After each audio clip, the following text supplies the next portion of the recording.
For as long as anyone at Outpost Meridian could remember, the black hole they called the Hollow was a warning, not a wonder. Old star charts marked it in red ink and told every ship to stay far away from its edge.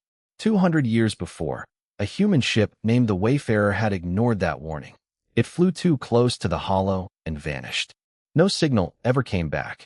Over time, the ship's name became a story that older crew members told to new arrivals, a lesson about the dangers of deep space and the price of curiosity. That story changed one quiet shift, when a junior officer stared at his screen and forgot to breathe. The sensors showed something moving near the edge of the Hollow. At first, the officer thought it was a glitch. Ships did not come out of a black hole. Nothing did, but the shape on the screen held steady, and it grew larger with every passing minute. He called for Captain David Voss, who was reviewing supply reports in a side room, and expected nothing more exciting than a broken satellite. David walked into the control room and looked at the screen. His first thought was that the object was debris, some piece of an old wreck that had drifted close to the Hollow and gotten thrown back out by gravity. But debris did not move in straight lines. Debris did not have working lights.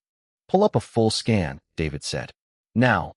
The scan took only a few seconds, but it felt much longer. When the results appeared, the room went silent. The hull markings matched a ship class that had not been built in over 100 years. The registration number matched a name every person at the outpost knew from old records and old stories. The Wayfairer. David read the name twice, sure he had made a mistake. He had not. The ship that vanished into the Hollow 2 centuries ago was drifting back out of it, in one piece, its outer lights blinking as if someone inside had just turned them on. Word spread through the outpost fast. By the time David reached the command deck, Commander Nadia Osei was already there, arms crossed, watching the same readings with a hard look on her face. Nadia did not believe in ghosts, and she did not believe in ships coming back from the dead. She believed in threats, and right now, an object that should not exist was heading toward outpost territory. "I want full security on this," Nadia said. "Weapons ready, but nobody fires unless I give the order. If this is some kind of trick, I want to know before it gets close enough to hurt us." David agreed, though a part of him could not stop thinking about what this meant if it was real. The Wayfairer carried a crew when it disappeared. Families had waited for years for news that never came. If the ship had survived, somehow, then maybe the people inside had too. Dr. Julia Marsh arrived a few minutes later, out of breath, her tablet already open to old records about the Wayfarer's final mission. Julia had studied Lost Earth-era ships for years, mostly as a hobby, since most people considered the topic a dead end. She never expected to see one of her research subjects appear on a live sensor feed. "This isn't possible," she said, reading through the specifications. "Ships don't survive contact with something like the Hollow. The gravity alone should have torn it apart. There's no way it's still in one piece after 200 years. "And yet," David said, nodding at the screen. The ship continued its slow approach, matching the outpost's position as if it knew exactly where it was going. That detail worried Nadia the most. A dead ship, drifting on old momentum, would not correct its course. This ship was moving with purpose, even if no one could explain how or why. As the Wayfarer came closer, the outpost's long-range cameras finally caught a clear image. The hull was scarred and darkened in places, marked by centuries of exposure to radiation and gravity, yet the overall shape remained solid. Faint lights glowed along its sides, dim but steady, like a heartbeat that refused to stop. Nadia gave the order to prepare a boarding team. She wanted answers, and she wanted them before anyone outside the outpost learned what had happened. If word reached the wider alliance of species that monitored human activity in the region, there would be questions, restrictions, and delays. She would rather have facts in hand before that happened. David volunteered to lead the team himself, along with Julia, whose knowledge of old ship systems would be useful if they needed to access the Wayfarer's data. 2 additional security officers were assigned to join them, both trained for unexpected situations, though nothing in their training had prepared them for boarding a ship that had spent 2 centuries inside a black hole. As the small shuttle undocked from the outpost and turned toward the Wayfarer, David watched the old ship grow larger through the front window. Up close, it looked less like a wreck and more like something waiting. The dim lights along its hull seemed to pulse in a slow, steady rhythm, almost like breathing. Julia sat beside him, gripping her tablet tightly. "If there's anyone still alive in there," she said quietly, "I don't know how we explain 200 years to them." David did not have an answer. He kept his eyes on the ship ahead, on the dark hull and the faint lights, and on the growing feeling that whatever waited inside the Wayfairer was about to change everything they thought they knew about the Hollow, and about what humans were capable of surviving. The shuttle's docking clamps locked onto the old ship with a heavy, metallic sound. For a moment, nobody moved. Then David reached for the airlock controls, took a breath, and opened the door into the unknown. The air inside the Wayfarer smelled old, like metal and dust that had not moved in 200 years. David stepped through the airlock first, his flashlight cutting a narrow beam through the darkness. The corridor beyond was quiet in a way that felt heavier than normal silence, as if the ship itself was holding its breath. Julia followed close behind, her tablet glowing softly in the dark, already scanning for any active systems. The two security officers came next, weapons lowered but ready, watching every shadow along the walls. "Life support is running," Julia said, surprised. "Barely, but it's running. Someone built this ship to last." They moved deeper into the corridor, passing rows of doors that had not opened in longer than anyone alive had been born. Most were sealed shut, their control panels dead. But one door near the end of the hallway glowed with a faint blue light, the only sign of power in an otherwise dark section of the ship. David approached it carefully and found a small window built into the door. Through the glass, he saw rows of stasis pods, most of them dark and empty, their occupants likely lost long ago. But near the center of the room, one pod still glowed with soft light, and inside it, a man lay motionless, his chest slowly rising and falling. "He's alive," David said, barely above a whisper. The team moved into the room. Julia rushed to the working control panel beside the pod, scanning through readouts she barely understood. The technology was old, but not so old that she couldn't recognize a stasis system when she saw one. "This is incredible," she said. "According to these readings, he's only aged a few years. Not 200. A few." Nobody in the room had an answer for how that was possible. David remembered stories about how gravity near massive objects could bend time itself, slowing it down for anyone caught close enough. He had always thought of that as a topic for scientists, not something that could explain a living man frozen in time while the rest of the galaxy moved on without him. Julia worked quickly, following the pod's built-in instructions to begin a slow, careful wake-up process.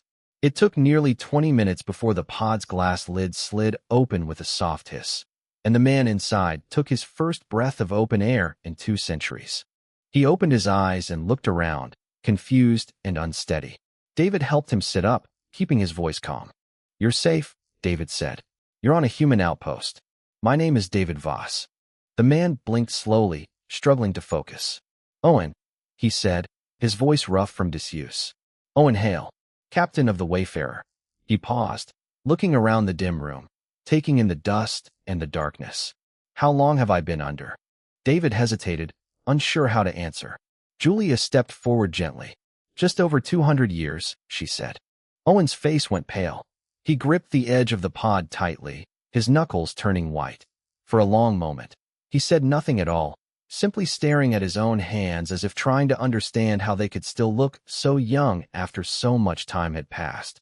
"That's not possible," he finally said. "We were only near the Hollow for a few hours before everything went dark. I remember warning lights, then nothing. The gravity near the black hole must have slowed time for you," Julia explained. "While a few hours passed for you and your crew, 2 centuries passed everywhere else." Owen slowly stood, leaning on David for support. His eyes drifted toward the far wall of the room, where a small data terminal blinked with a weak, steady light. "The logs," he said. "Before everything went dark, we sent something out. A final transmission. I need to know if it reached anyone." Julia moved to the terminal immediately, her fingers moving quickly over the old controls. It took several minutes to bypass the outdated security systems, but eventually, the screen filled with rows of encoded data, along with a short message written in plain text. "Coordinates," Julia said, reading through the file. "Labeled Earth's future." Owen's expression shifted, somewhere between fear and relief. "We found something before we lost control of the ship," he said. A theory that the hollow wasn't just a black hole, that it could act as a bridge, not just through space, but through time itself. We were trying to prove it when everything went wrong. David looked at the coordinates on the screen, numbers and symbols that meant little to him on their own, but the label beside them sent a chill through the room. Earth's future. These don't match any star charts I've ever seen, Julia said, cross-checking the data against her own records. But the system insists they lead back to Earth. Just not the Earth we know. Nobody spoke for a moment. Outside the small room, the ship remained silent, its dim lights still glowing steadily along the walls, as if it had been waiting 200 years for someone to finally listen to what it had to say. David looked at Owen, then at the coordinates on the screen, and understood that whatever they had just found was far bigger than a lost ship and a missing crew. It was a message sent from the past, meant for people who had not been born yet, and somehow it had found its way to exactly the right moment to be heard. Reports about strange activity near human territory were nothing new to Elon Sora. As a diplomat for the Doran Assembly, he spent most of his days reading updates about small disputes, supply shipments, and minor border questions. Most of it barely required his attention, but the report that landed on his desk that day was different from anything he had seen before, and after reading it twice, he understood why it had been flagged as urgent. A human ship, lost for 2 centuries, had returned from the edge of a black hole. Not as wreckage, not as debris, but intact, powered, and carrying at least one living survivor. Elon read the report a third time, searching for any sign that it was a mistake or exaggeration. He found none. The outpost's own scientists had confirmed the ship's identity, and initial scans showed systems still functioning after 200 years of silence. He set the report down and sat back in his chair, thinking about what this meant, not just for the outpost, but for the wider question of how humanity fit into the larger picture of known space. Back aboard the Wayfairer, Owen Hale sat quietly in the small medical bay that Julia had set up, still adjusting to a world that had moved on without him. His body felt weak from 2 centuries in stasis, though the pod had kept him from aging in any real way. His mind struggled more than his body did. Every question David or Julia asked reminded him of how much time had passed, how many things had changed, how everyone he once knew was almost certainly gone. "Tell me about the coordinates," David said gently, trying to keep Owen focused on something useful rather than the weight of everything he had lost. "You said they point to Earth's future. What did that mean to your crew?" Owen took a slow breath before answering. "Before we approached the hollow, our science team had a theory. Most black holes bend space around them, but ours showed signs of something stranger, a distortion that seemed to affect time as well. We thought that if a ship could survive close contact with it, time might pass differently for whoever was inside, compared to everyone outside." "Like what happened to you," Julia said. "Exactly," Owen replied. "We wanted to test it carefully, from a safe distance, but an equipment failure pulled us in faster than expected. Before communication cut out completely, our systems automatically transmitted our position and a set of coordinates our navigator had calculated. He believed that if the theory was correct, and if the hollow acted as a bridge through time, then those coordinates would lead not just through space, but forward, to wherever Earth would be far in the future." David frowned, trying to process the idea. "So the coordinates don't lead to Earth as it is now. They lead to some version of Earth from further ahead in time." "That was the theory," Owen said. "I never expected to be here long enough to find out if it was true." Julia had already cross-referenced the coordinates against the outpost's full star database, and the results only deepened the mystery. The location did not match any charted system, yet certain background signals in the data matched patterns unique to Earth's solar system, patterns that should not have shifted this dramatically in only 200 years, unless something else was going on entirely. "If this is real," Julia said, "it means someone, or something, is out there right now, existing further along in time than we are, and they wanted this message to reach us." News of the discovery did not stay contained for long. Within a day, details reached the wider Doran Assembly, partly through official channels and partly through the kind of quiet gossip that traveled faster than any report. By the time Elon Sora arrived at Outpost Meridian in person, most of the staff already knew that something unusual was happening, even if they did not know the full details. Elon met with David, Julia, and Commander Osei in a small briefing room, keeping his expression carefully neutral as they explained everything they had found. He listened without interrupting, though his mind raced through the implications long before they finished speaking. This is either one of the most important discoveries in recent history, Elon said once they were done, or a very dangerous mistake waiting to happen. I need to bring this to the assembly immediately. They will want full oversight. Nadia crossed her arms, clearly unhappy with the idea of losing control over the situation. This is human property, recovered on the edge of human territory, and it involves coordinates claiming to lead to your species' future, Elon replied evenly. That is no longer a matter that stays contained to one outpost. The Assembly has rules about discoveries of this scale, rules meant to protect everyone, including you. Word of the Wayfarer's return reached Elder Rena soon after, and her reaction was far less measured than Elon's. She had spent decades studying humanity's rapid growth since first contact, and she had never fully trusted how quickly they adapted, how quickly they expanded, how quickly they seemed to find their way through problems that should have taken other species generations to solve. A ship surviving 2 centuries inside a black hole, carrying a message about the future, only confirmed her deepest concerns. To her, it did not look like a miracle. It looked like a warning. The central chamber of the Doran assembly was built in the shape of a wide circle, so that no single seat could claim to sit above the others. On the day the Wayfarer's discovery was presented, every seat was filled, and the low murmur of conversation filled the room before the session even began. Elon Sora stood near the center, holding a small data tablet that contained everything the outpost had gathered so far.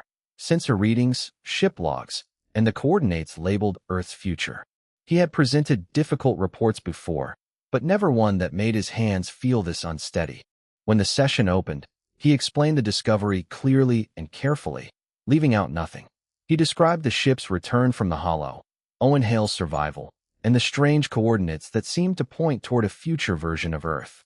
The chamber remained mostly silent as he spoke, though he could feel the weight of attention pressing on him from every side. When he finished, Elder Rena was the first to speak. She rose slowly from her seat, her voice calm but firm. We have watched humanity grow for less than a century, she said. In that short time, they have expanded faster than any species in recent memory. Now we are told that one of their ships has survived direct contact with a black hole, something no other known species has ever managed. And this ship carries information about their own future, delivered to them like a gift. She paused, letting her words settle over the room. I do not see a miracle here. I see a pattern. Humanity keeps finding advantages that should not exist. At some point, we must ask ourselves whether we are dealing with luck or with something far more concerning. Murmurs spread through the chamber. Elon felt the mood shifting, and he stepped forward before the doubt could take hold too deeply. With respect, Elder Rena, I do not believe caution should always mean suspicion, he said. I have spent time with the humans at Outpost Meridian. What I saw was not a species plotting an advantage. I saw people frightened by what they found, uncertain of what it means, and honest about sharing that information with us instead of hiding it. We're clever enough to make it appear that way, Rena replied. The debate continued for over an hour, arguments moving back and forth across the chamber. Some council members sided with Rena, worried about the risks of allowing humans to chase coordinates that might lead somewhere far beyond anyone's understanding or control. Others agreed with Elon, arguing that refusing to explore the discovery would be a greater risk, especially if other species eventually found their own way to similar knowledge. No final decision was reached that day, though one thing became clear before the session ended. A smaller group within the assembly, led quietly by allies of Elder Rena, began pushing for the Wayfarer to be moved to a secure assembly facility for what they called safe study, a request that Elon suspected had little to do with safety and much more to do with control. Back at Outpost Meridian, Nadia Osei received word of the growing pressure from the assembly and made no attempt to hide her frustration. They want to take the ship, she said, pacing across the briefing room. Our ship, recovered in our territory, with our people's survivor still recovering aboard it. They're worried, Julia said. Worried about what those coordinates might mean if humanity reaches them first, without any oversight. And I'm worried about losing the only lead we have toward understanding what happened to 200 years of missing history, Nadia replied. David remained mostly quiet during the argument, his attention focused on a set of notes Julia had prepared, outlining what it would take to make the Wayfairer space-worthy again. The ship's systems were old but stable, and with a properly assembled crew, a short journey toward the coordinates seemed possible, though far from simple. Owen, still adjusting to his new reality, listened carefully from a chair near the corner of the room. 2 centuries had passed since he last made a decision that mattered, and part of him still felt unsteady stepping back into that role. But the coordinates were his crew's final gift to the future, and he had no intention of letting them sit unexplored while distant councils argued over who had the right to study them. If we wait for permission, Owen said quietly, we may wait until it no longer matters. David looked at him, then at Julia, then at Nadia, who had stopped pacing and was now watching Owen with a measuring look. You're suggesting we leave before the assembly finishes deciding, Nadia said. I'm suggesting that some decisions are worth making quickly, Owen replied. My crew died trying to send this message. I would rather risk consequences from a council than let their final effort mean nothing. The room fell quiet for a long moment. Outside, beyond the outpost's thick viewing windows, the hollow remained where it always had, dark and silent, holding whatever secrets still waited on the other side of those coordinates. Nadia finally exhaled and nodded slowly. Then we move fast, she said, before anyone can stop us. Elon Sora arrived back at the outpost just in time to hear the plan taking shape, and instead of reporting it back to the assembly, he found himself asking a very different question. How quickly could he arrange to come along? The engines of the Wayfarer had not fired in over 200 years, and for a long, tense moment after Julia entered the startup sequence, nothing happened at all. Then, deep within the ship, a low hum began to build, faint at first, then steady, growing into a sound that had not echoed through those halls since before anyone on the current crew was born. Julia let out a breath she had not realized she was holding. We have power, she said, glancing at David with a mix of relief and disbelief. The joint crew assembled quickly after that, a mix of humans and Dorian volunteers working together under tight time pressure. David led the effort from the ship's restored command deck, while Nadia oversaw a small security detail meant to handle anything unexpected during the journey. Owen, still weak but determined, took a seat near the navigation controls, guiding the systems through startup procedures only he fully understood. Elon Sora stood near the back of the command deck, watching everything unfold with quiet interest. He had never been aboard a human ship before, and the mix of old technology patched together with modern outpost equipment struck him as both impressive and slightly alarming. Humans built things to last, he thought, even when they should not have lasted at all. Course is set, Owen said, his voice steady despite the tremor still present in his hands. Following the coordinates exactly as they were recorded before we lost contact with the outside world. And if the theory is wrong? Nadia asked. If this leads nowhere, then we'll know, David said. But I don't think we came this far to turn back now. The Wayfarer pulled away from Outpost Meridian just as the first official message from the Dorian Assembly arrived, demanding the ship remain in place pending further review. Nadia read the message once, then set it aside without responding. By the time anyone at the assembly realized the ship was already moving, it would be too late to stop them without risking a conflict nobody wanted. The journey toward the coordinates required passing close to the edge of the hollow once again, a decision that made everyone aboard uneasy, including Owen, who understood better than anyone what that black hole was capable of. Julia worked constantly to monitor the ship's systems, watching for any sign of the strange gravitational effects that had once trapped an entire crew in stasis. We need to stay along the outer edge, Owen explained, pointing to a path marked on the navigation display.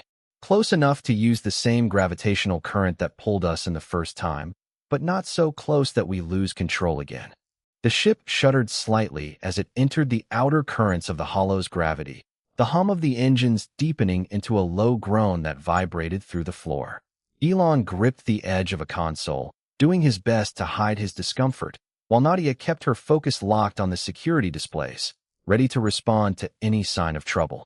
For several long minutes, The ship pushed forward through turbulence that rattled loose panels and sent warning lights flashing across multiple stations.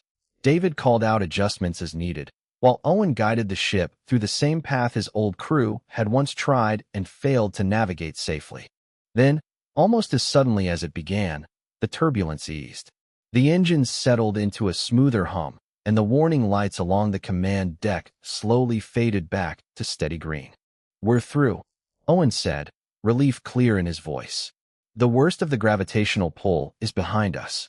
Julia checked the sensors immediately, comparing their current position against the original coordinates. "Position matches," she confirmed. "We're on course, heading exactly where the data told us to go." The following hours passed in a strange kind of quiet, the crew alternating between rest and careful system checks as the ship continued deeper into unfamiliar space. Elon spent much of that time speaking quietly with Owen, asking questions about life before the Wayfarer's disappearance, questions Owen answered slowly, still adjusting to how much of his old world was now nothing more than history. David found himself standing near the front viewport more than once, watching the stars shift slowly outside as the ship moved farther from anything charted on current maps. Somewhere ahead, according to old data left behind by a doomed crew 2 centuries earlier, there was supposed to be a version of Earth unlike anything recorded in any archive. Part of him worried they would find nothing at all, that the coordinates were simply the last calculations of a crew who never had the chance to confirm their theory. Another part of him, one he found harder to ignore, believed they were about to find something far more important than anyone back at the outpost or the assembly could have imagined. Julia's voice broke the silence on the command deck, calm but filled with tension. "We're approaching the final coordinates," she said. "Sensors are picking up something ahead. Something big." Every person on the command deck turned toward the main viewport at once, watching as a shape slowly came into focus against the darkness of open space, far larger and far more structured than anyone had expected to find waiting for them at the end of a 200-year-old message. What the crew of the Wayfarer expected to find at the end of the coordinates was answers. What they found instead was a city. It hung in space like nothing any of them had ever seen, a vast structure built from overlapping rings and towers, lit from within by countless glowing windows. Ships moved steadily between docking points along its outer edge, calm and orderly, as if the sight of new arrivals was nothing unusual at all. Beyond the structure, a planet turned slowly in the distance, blue and green and unmistakably familiar, even from this far away. "That's Earth," Julia said quietly, staring through the viewport. "That has to be Earth." David said nothing at first, simply taking in the scale of what stood before them. Nothing in any record he had ever studied described a structure like this orbiting their home planet. Whatever civilization built it clearly existed far beyond anything he understood about humanity's current reach. Owen stood beside him, his expression somewhere between wonder and disbelief. "This is what the theory promised," he said softly. "Not just a message, a destination." The Wayfarer received a docking request almost immediately, guided in by a calm, automated voice speaking in clear, modern language. Nadia kept her security team alert as the ship moved toward one of the massive docking arms, though even she seemed to sense that whatever waited for them here was not a threat. When the airlock finally opened, they were greeted not by soldiers or machines, but by a small group of people, dressed simply, watching the new arrivals with expressions of quiet excitement rather than fear. A woman stepped forward from the group, introducing herself as a representative of the Settlements Council.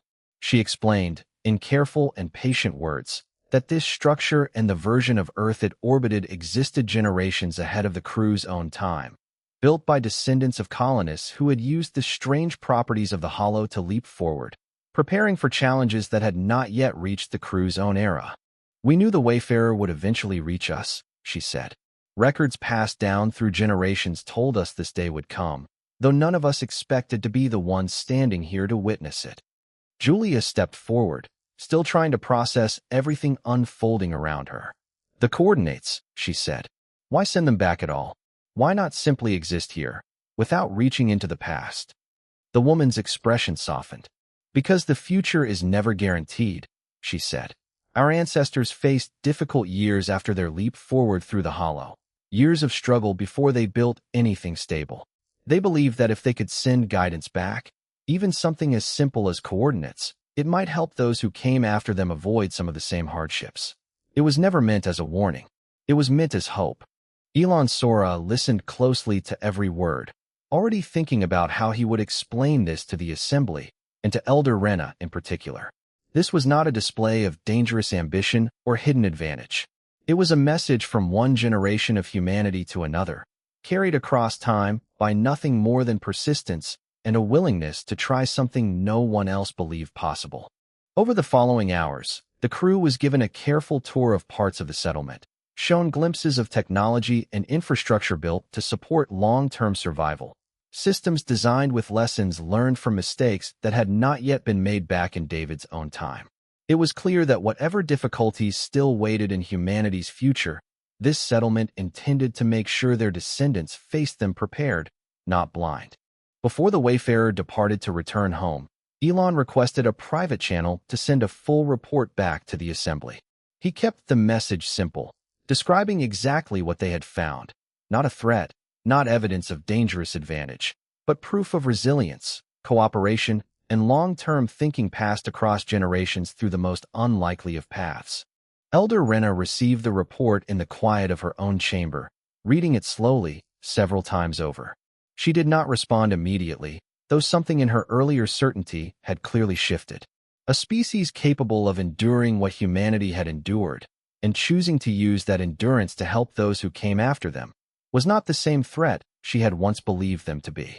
Back aboard the Wayfarer, as the ship began its slow journey away from the settlement, David stood near the same viewport where he had first seen the massive structure come into focus. Julia joined him quietly, watching the glowing city shrink behind them as they turned back toward familiar space. "We came looking for answers about a lost ship," David said. "I don't think any of us expected to find a message about hope instead." Owen stood a short distance away, his eyes fixed on the version of Earth fading slowly into the distance behind them. 2 centuries had taken almost everything familiar from him, yet somehow, his final mission had led not to an ending, but to proof that whatever came next, humanity would keep finding a way forward. As the ship carried them home, David understood that the coordinates had never truly pointed to a place. They pointed to a promise, one written by people who would not live to see it fulfilled, carried across time to remind everyone who followed that the future was never something to fear. It was something worth building, one difficult step at a time.